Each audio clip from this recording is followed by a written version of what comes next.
রাজ্যে ফের বাড়ল বিদ্যুতের মাশুল, চাপে সাধারণ মানুষ। পেট্রোল, ডিজেল, রান্নার গ্যাসের পর এবার বিদ্যুতেও মূল্য বৃদ্ধি।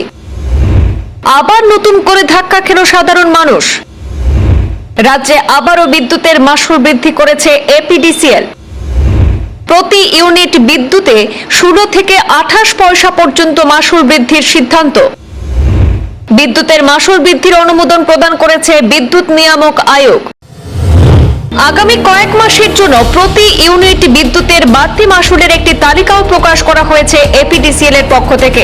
সেই অনুযায়ী জুন মাসে প্রতি ইউনিট 21 পয়সা, জুলাই মাসে 18 পয়সা এবং আগস্ট মাসে 16 পয়সা বৃদ্ধি পাবে। এছাড়াও সেপ্টেম্বর মাসে 17 পয়সা, নভেম্বর মাসে 19 পয়সা এবং ডিসেম্বর মাসে 24 পয়সা করে বাড়বে বিদ্যুতের মাশুল। 2027 সালের জানুয়ারিতে প্রতি ইউনিটে 26 পয়সা, ফেব্রুয়ারিতে 25 পয়সা এবং মার্চ মাস পর্যন্ত সর্বোচ্চ 28 পয়সা বৃদ্ধি পাবে। উল্লেখ্য, এই মাশুল বৃদ্ধির অনুমোদন দিয়েছে বিদ্যুৎ নিয়ামক commission. Fuel and power purchase price adjustment বৃদ্ধির কারণে এই সিদ্ধান্ত নেওয়া হয়েছে বলে জানানো হয়েছে।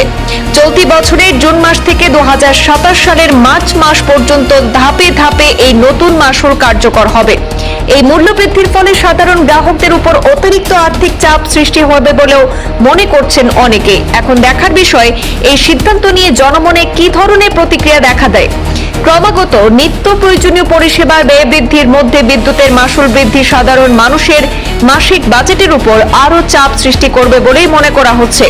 আগামী দিনে এই অতিরিক্ত ব্যয়ের প্রভাব কতটা পড়ে এবং গ্রাহকরা কি প্রতিক্রিয়া দেন, সেদিকেই নজর থাকবে সকলের।